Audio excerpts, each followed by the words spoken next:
Welcome back, Backroadians. Deborah the Bee back with another video from the Backroads 2. Thanks a lot for being here today. So I finally heard back from the lake, and again, another disappointment in life. The bad guy wins again. Basically, I finally got this lady to call me back. I've been trying to get a hold of her over the last several days.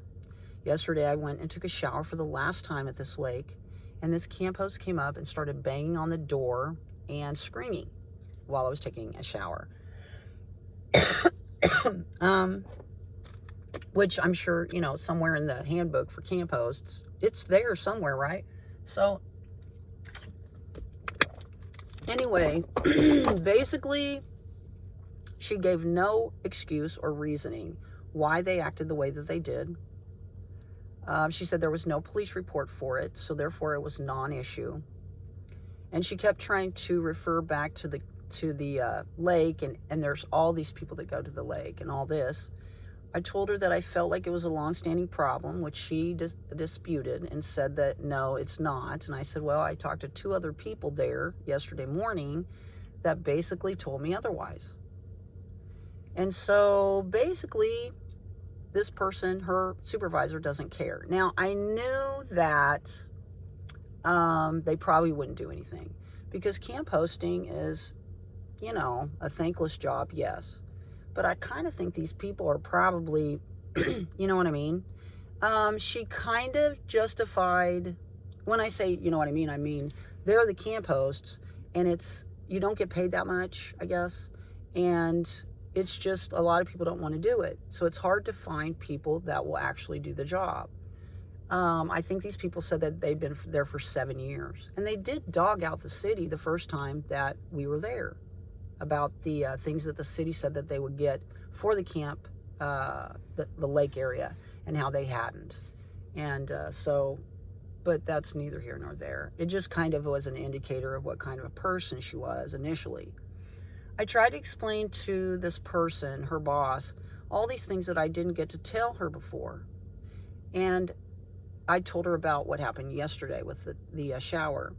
She basically said that everything that I told her, I'd already told her before, and that it wasn't anything new. And I kept trying to ask her why they thought it was okay to do what they did. I asked her why they would call me a dumb bitch, and she didn't say anything about it. I wanted to know why they felt like it was okay to treat someone like that. I also kept referring to a formal complaint, and she wouldn't touch that, because I'm certain she doesn't want that, because then that would reflect poorly on her department.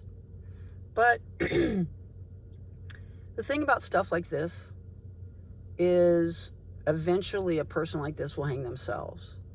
They'll do something that you can't ignore. You can't sweep under a rug. Someone is hurt, or it detrimentally impacted someone to a degree that it is something that cannot be not seen and addressed. And usually people like these people are like that. Quick to anger. Believe that whatever their response or reaction is warranted or has reason.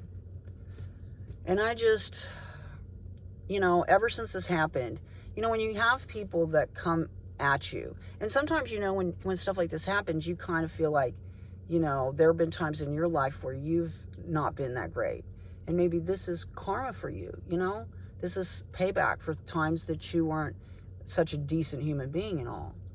So I kind of try to see it in terms of that as well. But when a man specifically that is way taller than you gets in your face, and rushes you, and you're double teamed at such an early time of day, and you're not seeing it coming at all, it will wear on your nerves, So today, to actually hear that they don't care, to hear that they don't want to listen to anything I say either, that they are going to excuse the behavior of these camp hosts, and it's just another incident. It just is, it's disheartening. And instead of talking about me, instead of talking about the impact it had on me, or the incident at hand, or, you know, in question, all this woman did was fluff talked about the lake. We have thousands of people that visit this lake. And I'm just like, yeah, I understand that. That's the reason why I went to your lake. But that doesn't have anything to do with this. I'm talking about the people that are running the lake. I'm talking about a specific incident that happened to me, not the other people that are at the lake, not the, you know, the lake and all this information that I've already actually reviewed, because I research places before I go there. I find out all the rules and regs and I follow them. But basically, she said that she thought that I tried to camp for free. And I told her, why would I do that if Sunday night I tried to pay? Like I told her this morning, I would still be camping there today. I would still be there till, you know, camping tonight, and I would be out of there tomorrow. But that didn't happen. And I told her I wouldn't return. I mean, one person, and she even used that term, one person.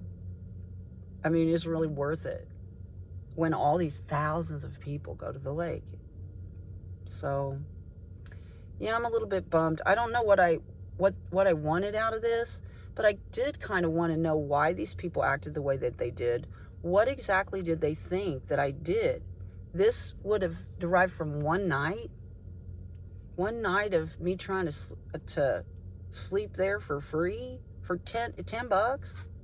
I mean, this is all that this boiled down to, $10. And I didn't camp there.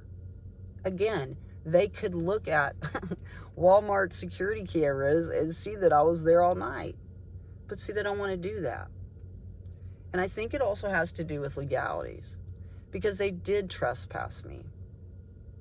They did this thing that they gave me. She tried to pass off to her supervisor that she was trying to give me a pay envelope. Well, it is the envelope that they gave me to put in my car windshield, so that I wouldn't get a cop knock and it would show clearly that I paid to camp there. But that wasn't what the thing is that they gave me. It was that they had the right to refuse service to anyone, and they were refusing service to my vehicle, basically. So anyway, I'm probably going to decompress for the rest of the day and just realize that the world is not always full of justice, and the bad guys often win. And I already knew that. But this was different. These people, like, I had a comment that they said they were like they were possessed. I would say yes. I would say they fed off their own energies. And I'm not sure exactly what they were trying to do, but I do think that they were trying to get a physical reaction from me, coming into my physical, you know, my space. And I think they were trying to trigger me so that I would lash out and get them away from me, like maybe push them. And once I push them, then that would then initiate this physical contact that I would have initiated, because they were in my personal space. And that once I pushed them, then that could be seen as aggression on my side of it. And that would excuse their physical, like, contact that they wanted to do so much. And it would be considered self-defense. And I would have initiated it because I would have been trying to protect myself to keep them away from me. But I didn't do that. I kept in control of myself. And see, that's what I have to remember today when I sit here and I feel almost the sorrow for justice in the world, even though, you know, it's a little tiny lake and all that. But there's so many other people that this has happened to before me. And there's going to be so many people after me that this is going to happen to, because that's the kind of people they are. And so I feel bad about it. But there's nothing you can do about it, apparently. And so, anyway, I'm going to lay this to rest. And also this video. Please get out there and spread those little pieces of peace. It's really important, especially when things like this happen. Thumb it up if you like it. Subscribe if you want to see future videos. My name is Deborah the Bee. Thanks a lot for coming by. We'll see you guys on down the road. Bye-bye.